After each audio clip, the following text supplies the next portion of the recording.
Summer's coming to an end, and it feels like this year is flying past me. I can't keep up with it. Hourglass tipping to an endless sand pit.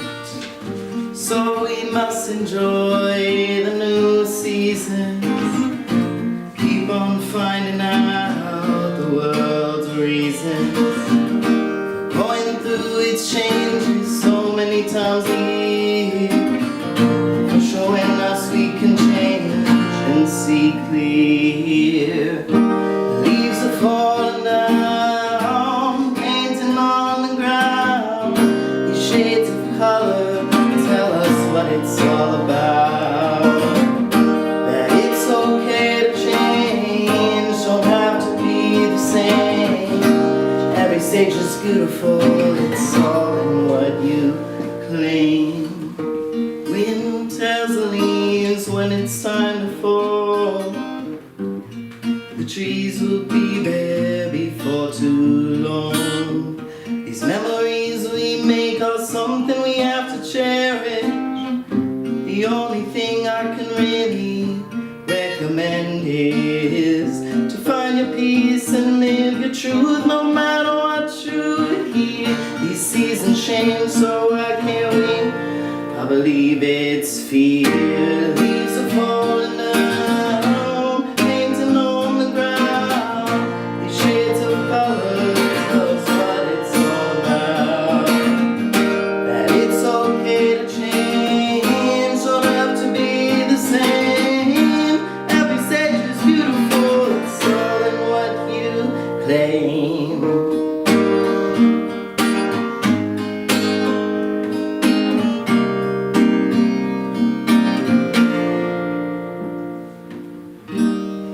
Fear of the unknown stops us from being true.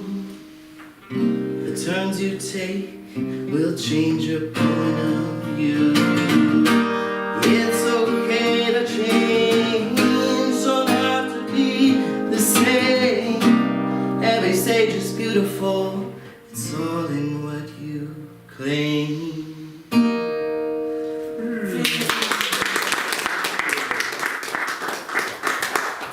Thank you. Thank you. That's Grayson Nierenberg. Grayson's so happy. He wrote that song, isn't it? Such talent. We get to hear another one, right?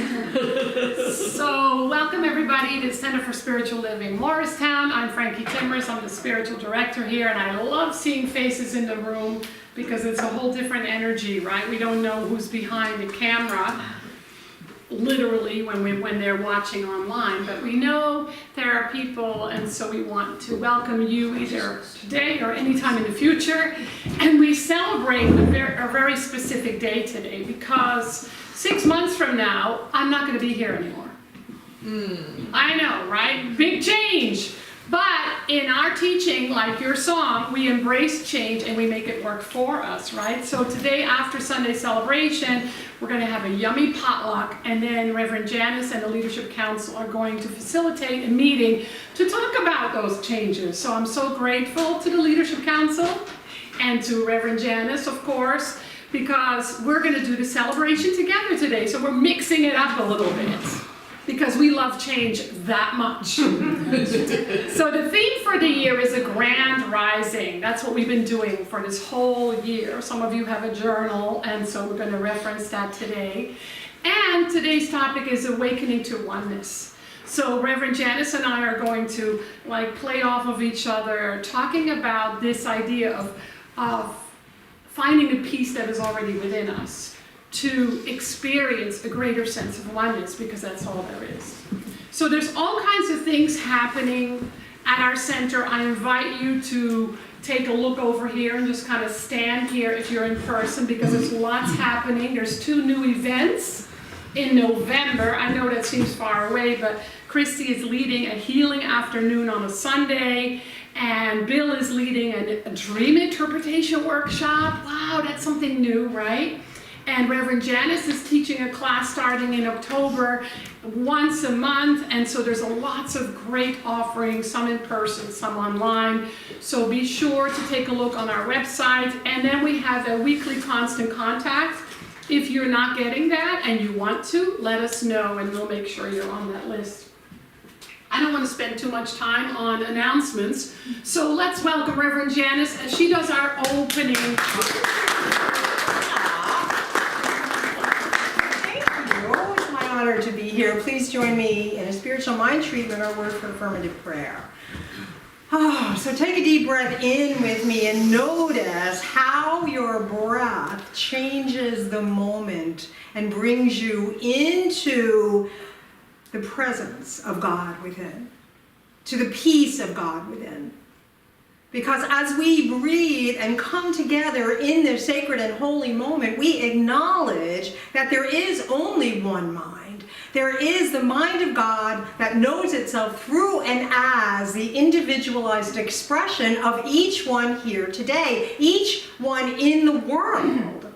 And so as we acknowledge that we are one with God and one with each other, our consciousness is changed instantly, and we see the world through the lens of oneness and not the lens of separation. And so we come together today not just to acknowledge that, but to deepen our understanding of it, to deepen our practice of it, to become the beacon of this light of love in the world, to see the world connected and in unity, to allow ourselves to be this expression of God in the world as love and peace. That is the essence of our teaching and the essence of each one of us, and how glorious that we know that for each other, that we see the divinity in each other. And as we continue to embrace that divinity in ourselves, that is all we have to bring to the world. So let's bring it. Let's bring this love out into the world by bringing ourselves into oneness with Spirit in every moment. And so I know that this service is a celebration of oneness and wholeness. And I know that every part of this service is blessed. The music, the message, each person participating, each person hearing the words that are shared today. And this goes forward to bless all of us in our lives in the greatest ways. So I am so grateful for this teaching. I am so grateful for this center. I'm so grateful for each one of you. I am so grateful to God for allowing us to be alive with this truth and to live this truth. And so as I release this word into the law with so much gratitude, I do it knowing that the law takes it and returns it full right here, right now, in this moment. And for this and so much more, I say thank you, God. And so it is. And so it is, God. All right. So I'm going to kick it off. This is so fun to be doing this with my beloved friend, my beloved prayer partner, my first teacher, my forever teacher, Dr. Frankie today. So wonderful to see all of you. So as Dr. Frankie said, our topic today is waking up to oneness, okay? So Centers for Spiritual Living has this quote about this topic for today. When we wake up from the unconscious sleep of separation, we consciously move into a place of oneness, compassion, and peace. Okay? And that is what we are moving toward in consciousness. It is already who we are, right?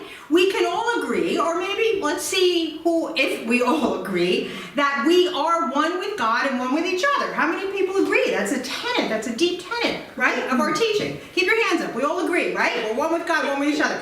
How many people live from that place in every moment of their lives?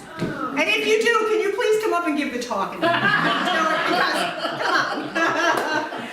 And to me, that is the work of spirituality. To live from that place more and more and more. That's the work.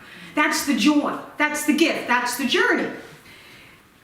And yet, especially with this tenet of oneness, it is challenging for us as humans because our ego mind is set up to see differences, and even our five senses senses are set up to see things as separate. It helps us navigate in the physical world, okay? So, it's necessary.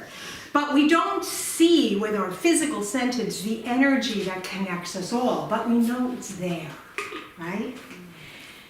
So it is more common to see through the lens of otherness or separation, to see the pieces, because we've been conditioned to, and because that's kind of how our mind and our senses are set up. So it's a practice and a process to wake up in consciousness to the truth of oneness. So let's talk about waking up. So think about how you wake up in the morning, okay? So we sleep. When we sleep, we kind of let go of, this whole idea that there's otherness, and we're kind of joined in that beautiful spiritual place, especially if you make that intention before you go to sleep. So then we wake up, and this is no judgment. This is just about noticing how you wake up. How many people wake up and they jump right into action and get on with their day? Kind of. Yeah, all right. How many people wake up and look at their phone or their tablet to kind of see what's happening? And again, no judgment, just, How many people wake up and their mind starts right away? What they have to do that day, their to-do list, what they didn't do, okay. I have done all of those things and still do, maybe not the jumping into action piece, but I consciously make an intention and really do practice this. I can say pretty much every day, unless I really, overslept, that I use that space as a pause. Moving out of that beautiful, because I love to sleep, and I'm blessed that I sleep beautifully, gloriously. And I use that space, instead of jumping into my to-do list or whatever's next, to invite Spirit to stay with me, because Spirit doesn't ever leave me. I invite myself to be conscious of Spirit with me, who will then bring forth further guidance on my day, how I'm going to live that day. I use that time to meditate, to anchor myself in that spiritual space, to make affirmations for the day. And one of the affirmations that I make every day is to stay awake to oneness, to not fall asleep and dream the dream of separation. So making that intention in the morning is a very powerful thing for me. So it's the same with waking up from the dream of separation in consciousness. It always starts with awareness. And anybody who's ever taken a class with me, you know how much I stress that. Awareness, awareness, awareness. Where are you in consciousness, right? Not where you should be, where are you? And Ernest Holmes always says, you start from where you are. Okay? So the way to become aware is to notice, and the way to keep waking up to oneness is to notice when you're not there. To notice when you are dreaming the dream of separation. So what would you be feeling if you were looking through the lens of separation? What are some things that come up for you? What might you be feeling, or how might you be acting if you're coming from separation and not from oneness? Judgment, confusion. Judgment, yes. Frustration. I'm sorry? Frustration. Frustration. Stress. Guilt. Stress, yeah. How about fear or uncertainty? Right? How about being defensive? Right. How about trying to be right? I got that one. How about blaming? If that person didn't say that, I would have stayed in oneness, but they had to go and be different. They had to say something I don't like. It's not my fault, right? So these are the things we notice. Now, how many aspects that I just named, judgment, blame, guilt, stress, how many of these things do you like about yourself? All of them. You like all of them? No, but that's the answer I'm going for. Oh, okay. We don't like them, and so when they show up, what do we usually do? Oh, yeah. We recriminate ourselves. We push them away. We want to bury them under. We're like, why am I still doing that? I don't actually do that. I'm exaggerating for the sake of making a point. But we recriminate ourselves for feeling these things that are pieces of ourselves, because if they weren't, they wouldn't be coming up for us. And they are coming up in order for us to bring them into wholeness, to give them the light that they need. So instead of looking at them with dislike, criticism, blame, all the things that we're doing to other people, can we look at them with curiosity and compassion? And the curiosity is just this: what am I feeling in this moment? It's not why have I felt this. It's not going into the story. That's valuable, but that's like a whole other talk. I'm saying just ask, what am I feeling? I'm noticing something. What am I feeling? That's a curiosity. And then bringing compassion to that part of ourselves. Instead of recriminating it, criticizing it, pushing it back down in the shadow where it's going to live until the next time that we are triggered by something outside of us.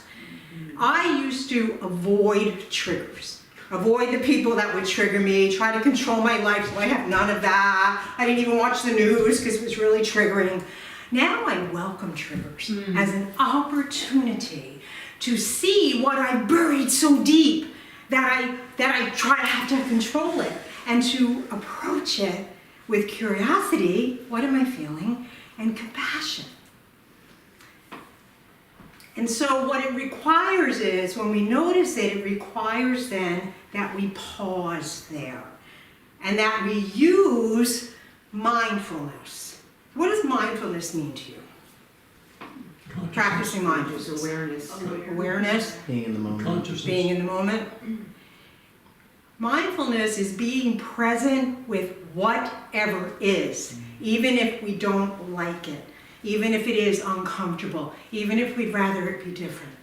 So we pause, we notice we're feeling something, we notice we're probably looking through the lens of separation because we're judging, we're criticizing, we're blaming, we're feeling fear, or feeling anxiety. We notice it and we pause there.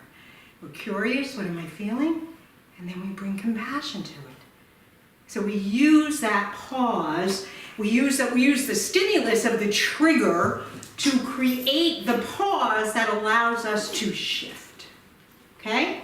So we can use an affirmation here. We can say, so say it's somebody who triggers you. Maybe it's even a politician. And you remember, okay, I see the divinity in that person, I won't use gender.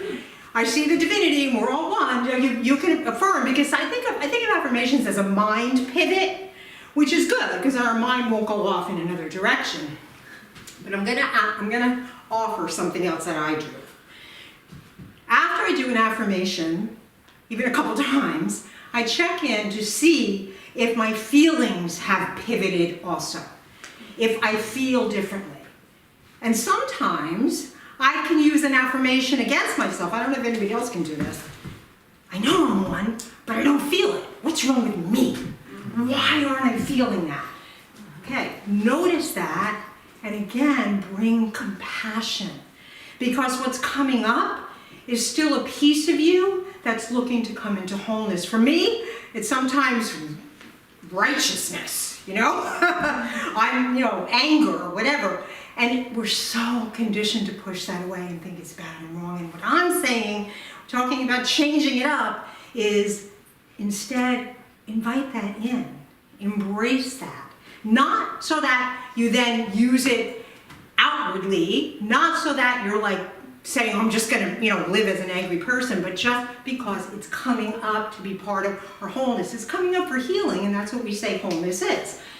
It actually is an aspect of ourselves, a fragment or a piece of, or a remnant from our past conditioning, our past trauma, whatever. So Dr. Frankie did a beautiful process last week, and she's going to talk more about it. I'm just going to briefly say, and some of you were here, she asked people to remember a time when they felt broken, some experience of brokenness. And This idea of feeling broken and perhaps even having a fragment or a piece of ourselves that's not been brought back to wholeness is what I'm talking about. I know we've all done a lot of healing, but if there is something coming up, we need to claim that piece, because we need to claim all the pieces of ourselves with acceptance and understanding in order to create a rich mosaic of our wholeness. So in Science of Mind magazine this month, Reverend Dr. Sonny Cantrell Smith, who's the spiritual leader of all of Centers for Spiritual Living, says this: transitioning from pieces into peace, and that's the theme for the month, pieces into peace, begins with acknowledging each fragment's significance. Every piece plays a vital role. I believe acceptance is the cornerstone of this transformation. Acceptance demands we embrace our imperfections and vulnerabilities. By recognizing every piece has a place and purpose, we begin to see the beauty in our mosaic, in our wholeness. This shift in perception is transformative, allowing us to move to a state of wholeness. Accepting all the pieces of our humanness with compassion, we can walk into oneness together. We don't have to be perfect to do that. I am gloriously imperfect, and I am a recovering perfectionist. So the fact that I can say that in public, I love that. I am at that place in my life. And I was also raised Catholic. The thing I loved about being Catholic the most was receiving communion at Mass on Sundays. I had these little mini mystical experiences every time I received communion. In order to receive communion, when I was growing up being Catholic, you had to go to confession, confess your sins, and be absolved by the priest before you could receive body and blood of Christ, which it was, symbolized. When I started to expand my spirituality, I found this teaching and other teachings, I realized that God would never keep itself from us, that we keep ourselves from God when we feel that we're not perfect or worthy enough to receive. And we even did some kind of prayer, God, I am worthy to receive, right? Mm-hmm. But there's nothing we need to do to be worthy, because we already are that. So they changed the name of confession to reconciliation. And I love that word. I'm not going to talk about the practice, but for me, the reconciliation is reconciling my humanity and my divinity. I don't need a priest to absolve me, but I ask Spirit to absolve me of my belief in separation, to absolve me of feeling unworthy ever. And in that absolution of inviting Spirit in that place, then I am walking into my wholeness and my humility.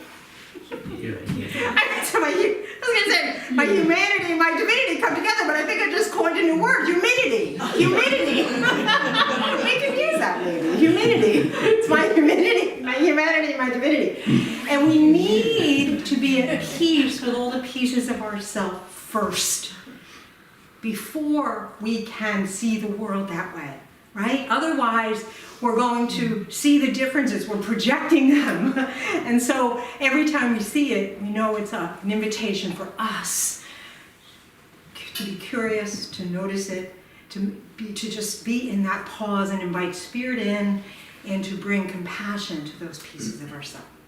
So I want to do a practice. This is the Namaste practice for today. We do the Namaste practice every week. Usually in the beginning, I ask Dr. Frankie, I'm going to change it up and do it now. So, Namaste is a Sanskrit word. It combines two words, Nama, which means bow, and Te, which means you, bow to you. The deeper, significant, symbolic meaning is the divinity in me recognizes and honors the divinity in you. And there's another part of it that we don't always say. When I am in that place in you, and you are in that place in you, when I am in that place in me and you are in that place in you, there is only one of us. And we've established today that we're not always in that place, and other people aren't always in that place. So I think it's important to honor the humanity in us, to honor the pieces of us, so that we can then invite Spirit to fill us with that divinity. So I'm going to invite you to close your eyes. Put your hands over your heart if you're willing to do any of this. And I invite you to just allow the pieces that you may not feel are acceptable in your own personality, humanness, to just rise up into your heart. Be curious, what might they be? And bring compassion to them.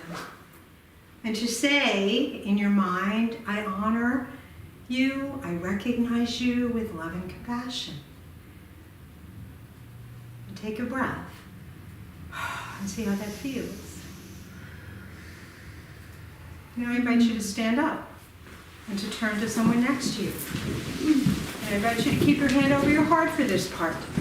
And I'm going to ask the person on the left to go first. If you don't know who that is, just nod. And I'm going to ask you to repeat this to just each person. Repeat after me, one person at a time. The humanness in me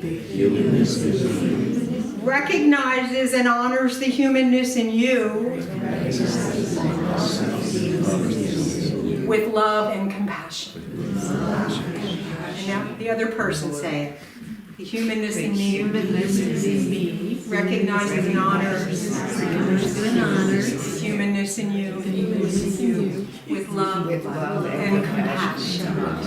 With love and compassion. Now we'll do the divinity in me. We all know this one. The divinity in me recognizes and honors the divinity in you. Namaste. Now I must go. Namaste, now must go. For the next part of the service. Thank you, everybody.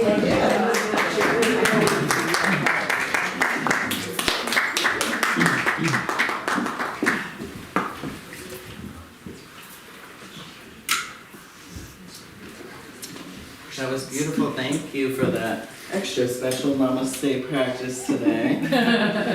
And that first song I played was an original. I think I called it Changing of the Seasons. And this one is another original I'm going to play called Reflection.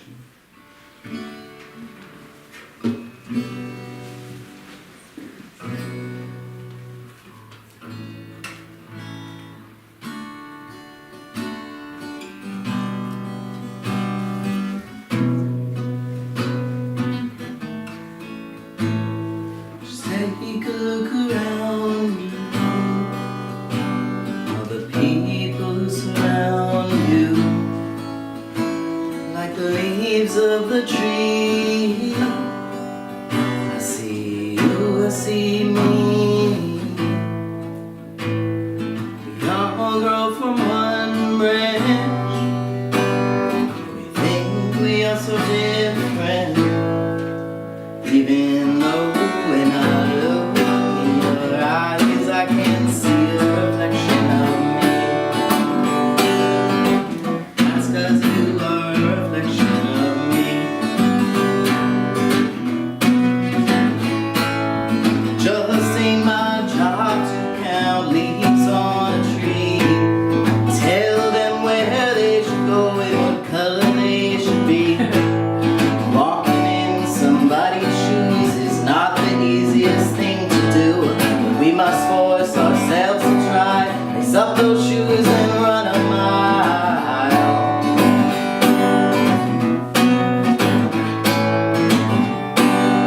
When I look at you,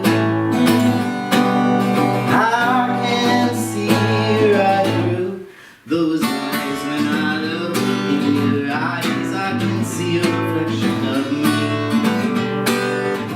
That's 'cause you are a reflection of me. Why can't we just lift and raise up one another? Then we would finally find that we are each other. The ones you may think are so opposite to you, showing off the colors you hide inside, it's true.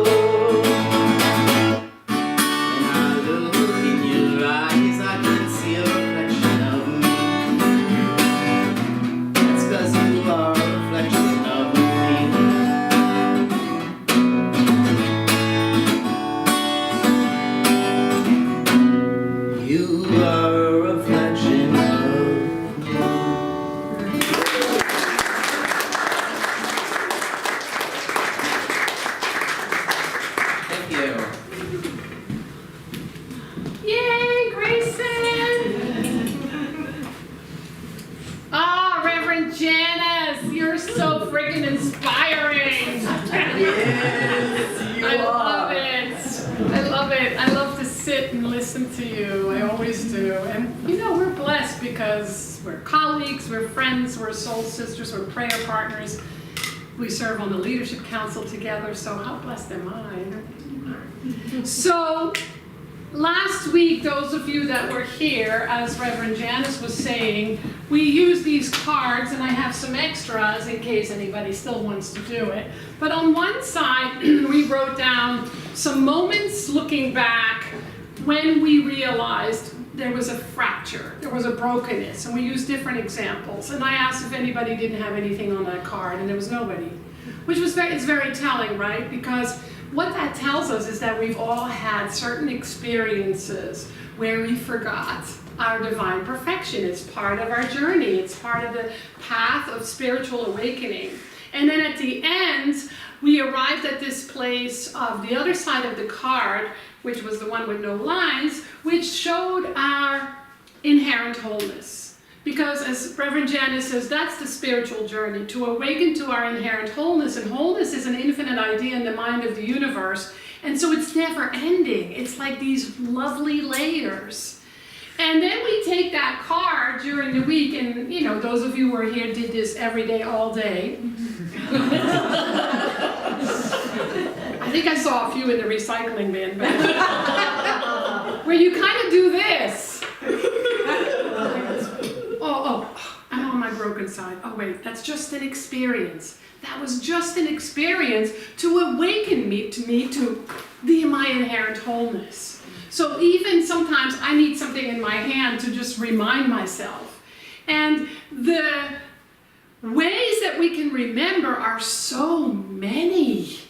I mean, one day I should take a picture of where I sit in the morning and do my studies, my reading, and my meditation, because it's ridiculous. I have a box underneath my little ottoman with my daily readings, which this time of my life is the Bible. I'm so glad it's September. Because I've never read the Bible from cover to cover. And my commitment was this year to read it and to study it and to understand it a little bit more. A lot of beautiful things in there, that's for sure. A lot to learn. Science of My magazine, our journal. What else is there? Oh, I have like a little journal, a daily journal, and then there's another journal, it's my regular journal, and then there's piles of books around me. Right now I'm reading Yogananda's Second Coming of Christ, which is his interpretation of the Bible. So we all have something around us. Those are reminders of our inherent wholeness, right? That's why we do our spiritual practices in the morning. That's why we do our readings. That's why we do our affirmations before we get out of bed. That's why we set the tone. Because all those things are there to put that drop of truth into our beingness so that we can then take that into our world, knowing that we're going to forget. And so this means that we have to give ourselves space. We have to give ourselves space. And last week I talked about that waiting place, that sitting with our cards and looking at all the reasons why we feel broken or how we experience fracture in our lives, and just kind of sit with that.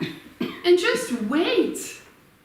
Because when we sit with that and when we wait, that delicious wisdom that is already inherent, that reflects our inherent wholeness, our inherent divinity, will rise to the top like an old bar of soap in a tub. It always does when we wait long enough, when we sit still long enough. When we get quiet long enough. It doesn't mean turn off your mind, it means getting quiet. So Viktor Frankl, who was, most of you know of Viktor Frankl, he wrote Man's Search for Meaning, and he survived a concentration camp.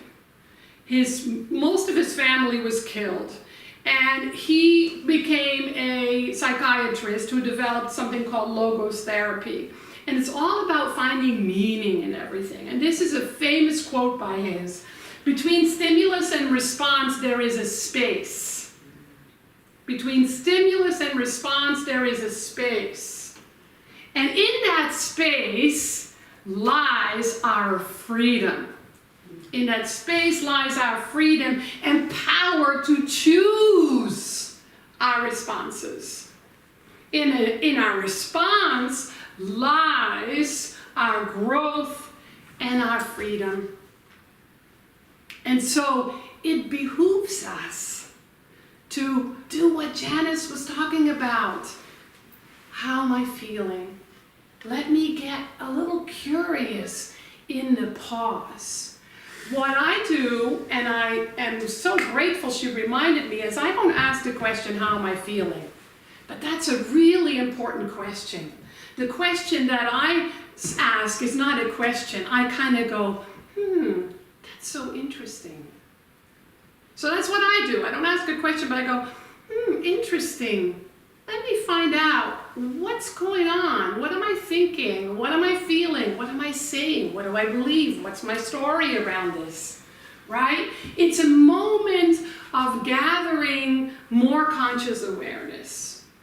And once we have that, we can make a choice of what's next. In the class, the Grace in Aging, and it was a 6-week process, and this coming Wednesday is the 6th one, and if you say, well, that's too late for me, no, it's not. You can still join us because we're going to do something really fun. And we're going to celebrate. So if you've missed any of it, you can still join us. But in that particular class last week, we learned that there are these 3 steps. First, we get clear of our intention. So in that pause, in that moment, in that time of reflection or asking the question, we can say, well, what's my intention here? I think we all have an intention, which is really about what matters most, what we love most, what we want the most. But most people stop there. I have an intention. Let me go wash the dishes. No, take a moment there, because an intention means nothing if we don't follow it up with the next step, which in this material, The Grace in Aging by Kathleen Dowling Singh, is commitment. Commitment says, I have to make a choice now. I have to make a choice now. So if your intention is love and somebody cuts you off in traffic and you want to show them the finger, you have to pause in that moment and say, what's my commitment? Which is, I get to make a choice on how I live that intention, which was my intention to love. But then there's another step. And the last step is our attention, which is where our practice comes in. Affirmation, spiritual mind treatments, meditation, whatever your practice is, study. And so we do this over and over and over and over again, and then we embrace all of it. When we embrace all of it, as Reverend Janice was so beautifully explaining, the fight stops. There's no more fight. There's no more argument. You know, I don't know, maybe I'm the only one that argues in their head, argues in their mind. It's sickening. It makes me nauseous. But that argument stops in that moment. Because of, first of all, there's a pause between stimulus and response, and then there is an intention which leads us to a choice, which leads us to the practice. And every time we forget, we will know it because we'll feel it, is an opportunity to start again. There's nobody saying, well, I'm done with you. You've tried 5 times, I give up. But we do, right? Because we're not willing to be where we are and to keep practicing.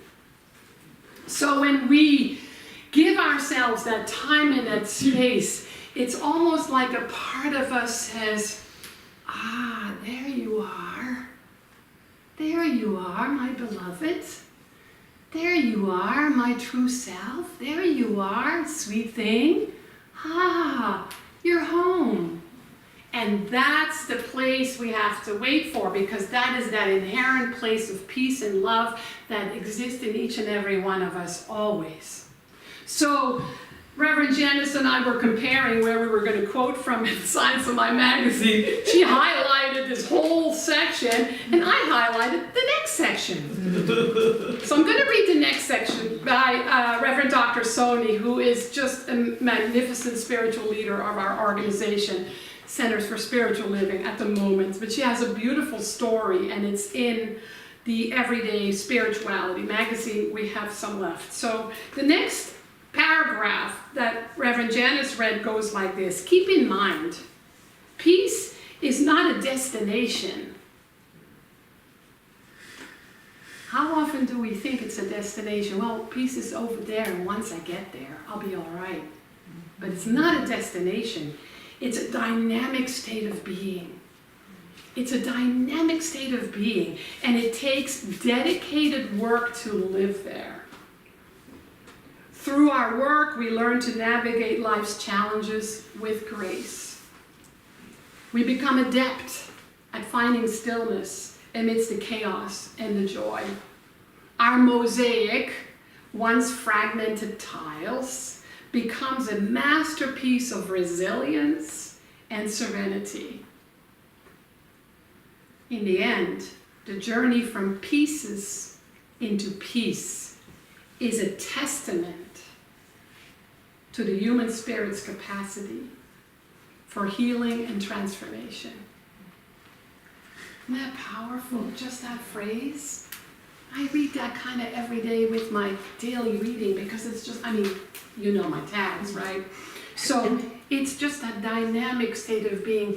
Can we dwell there more and more and more and more? Every time we forget, without being so hard on ourselves and just go, oops, that's interesting. Let me go back to that place of dwelling, that place, that dynamic state of being that's already available to me because it is within me. And so there's all these yeah buts. Yeah, but it's easy for you to say. It's easier for other people. I don't know how to do that. I'm not good enough. I'm not smart enough. I'm not spiritual enough. That's a great one, right?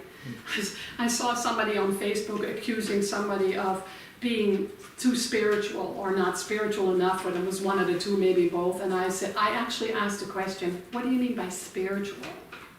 Because the truth is, we're all already 100% spiritual. I don't know, some of you might want to be 110, or some of you prefer 90, but the truth is we are already 100% spiritual. We just don't believe it because we separate what it looks like. So there's a couple of really great articles in this magazine. One is by Swati Singh, who talks about suffering from anxiety.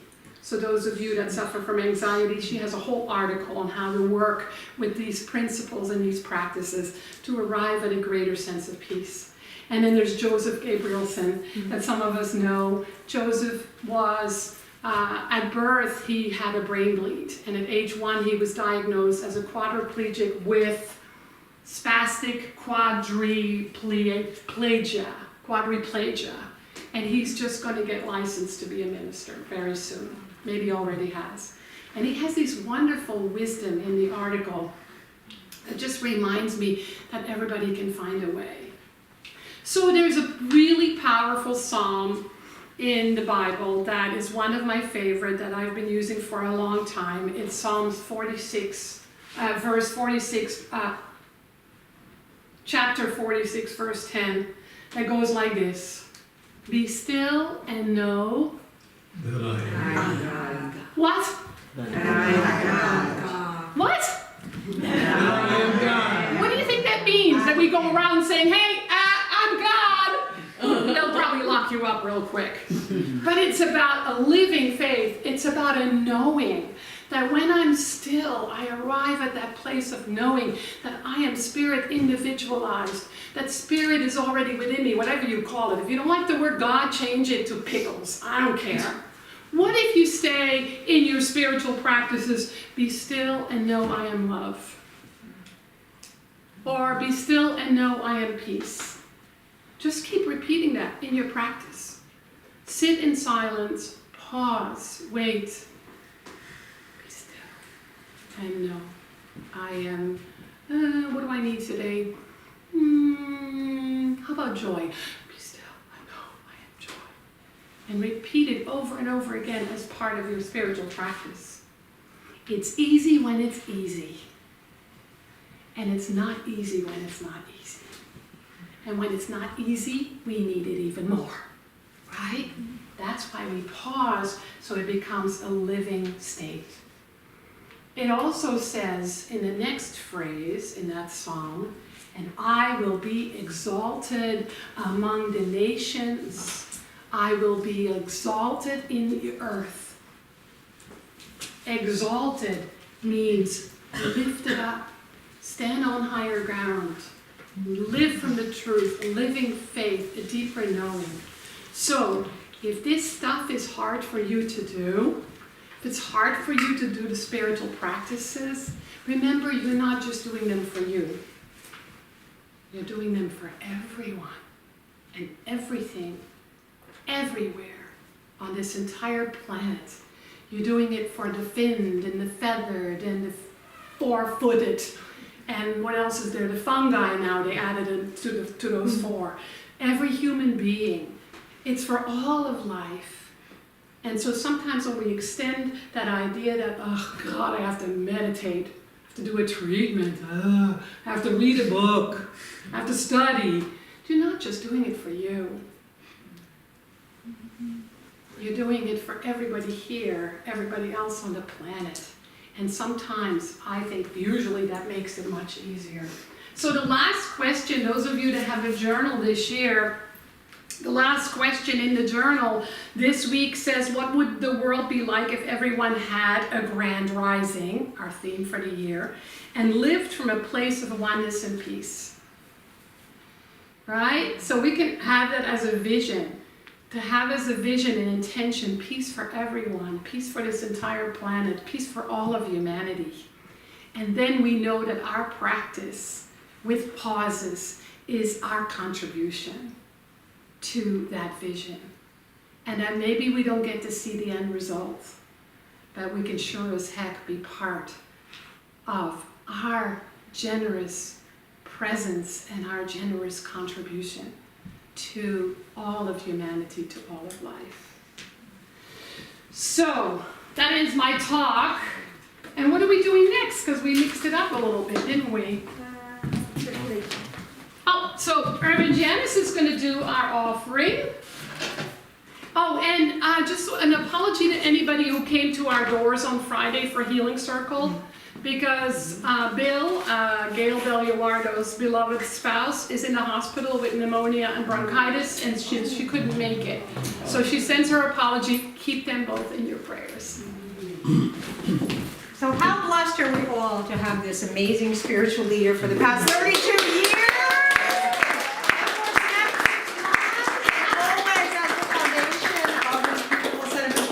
Morristown, thank you for My pleasure. inspiration and your love. Now it's time to remember our oneness with abundance. Because if we are all one, with all, then we are one with abundance.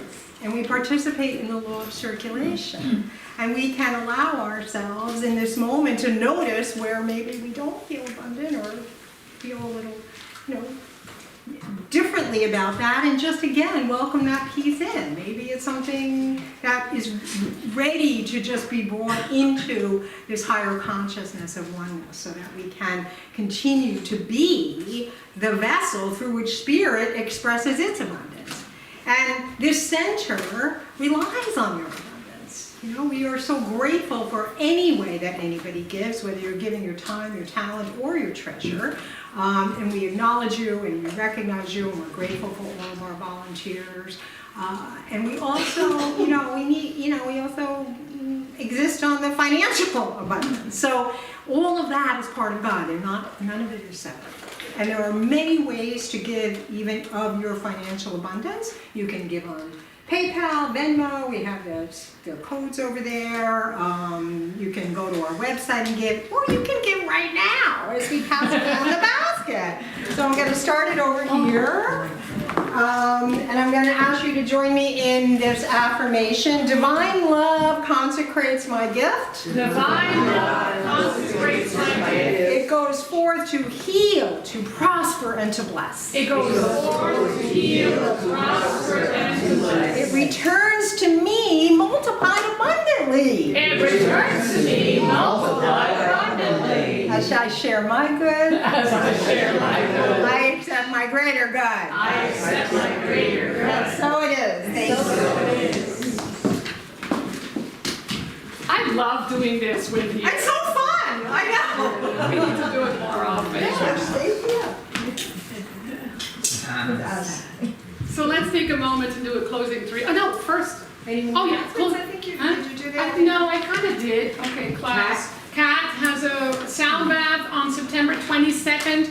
You must register for that because I know 100 people want to come and we can't fit them in here.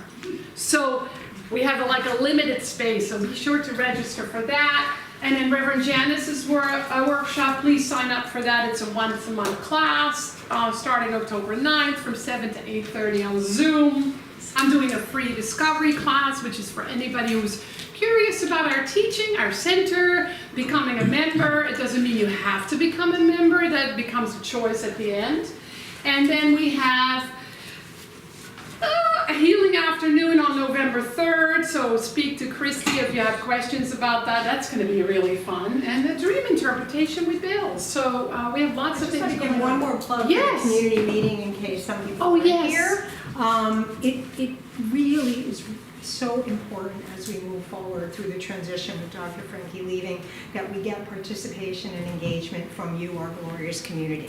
The Leadership Council has been working really hard in coming to a place of being able to present an exciting way forward, and we want to share that with you. Okay, Lori's here. Gail's not able to be here today, but Lori is our esteemed practitioner. And Lori and I are going to lead a practice about change and allowing everybody to just be with what you're feeling and using that time to hold that sacred space for you. So we really encourage you to stay. And there's lots of food to keep you here too. Beautiful potluck that we've all kind of contributed to. So please, if you can, please stay. We'll move through it quickly. It's not going to be a lot of time. I know it's a beautiful day, but it's going to be a beautiful experience. So thank you. All right, let's do a closing treatment, and then we have a very special Daniel Nemad song with Grayson. So let's know this. Let's know together that as we close our eyes to the world of separation, of fragmentation, of disconnect. And just for a moment, as we close our eyes, let's just remember that we now move into that place of the oneness of all life, the truth of all beingness. And in this openness, in this place of trust and deeper connection, we realize that all of our experiences, all of life, all that we witness, navigating our way through our life and through our day-to-day living, are reflections of our embrace of our inherent wholeness, and also a reflection of where we yet get to see a deeper expression of life, love, peace, harmony, and wisdom. So there is no reason to judge any of it. We stop the fight and we remember that love guides the way. That love shows us when we pause long enough and we call upon that inner love, that inner peace. It becomes our guide, it becomes our teacher. It's like our inner guru. And so today we trust that in a deeper way as we received all this inspiration of being together. We allow it to be the soothing salve of navigating our way through our life and our living, trusting that we have everything we need to actually rise up from and into the truth of our very being. So what's left then is gratitude. Gratitude for this and so much more. Gratitude for this beautiful community that has been in our area for almost 70 years, and gratitude for the inspiration from our beautiful teaching. And so it is. Grayson.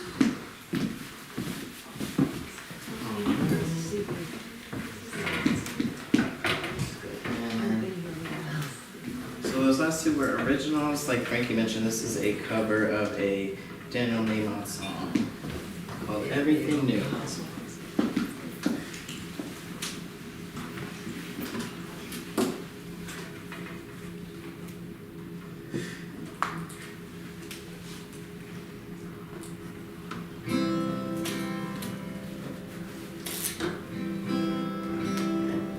Bring it on, everything new, everything different, everything true.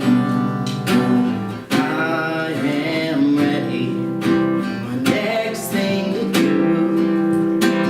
Oh, I know it's gonna be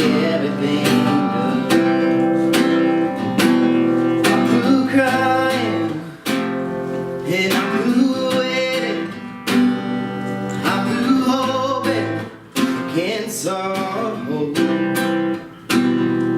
I'm through longing for something gone. I'll never return. I think I'll finally learn to bring it on. Everything different, everything true. I am ready for my next thing to do. Oh, I know it's gonna be everything new. I'm through grieving and I'm through dreaming that this life I have ever coming back. Oh, wishing on someone else's song that'll never be mine. I think it's time to bring it on. Everything different, everything new. I am ready for my next thing to do. Oh, I know it's gonna be everything. I've survived many times before. Had broken hearts and slamming doors. I'll be alright, yes I will, once more, just as I did back then. I'm gonna rise again. So bring it on. Everything new, everything different, everything true. I am ready for my next thing to do. Oh, I know it's gonna be everything.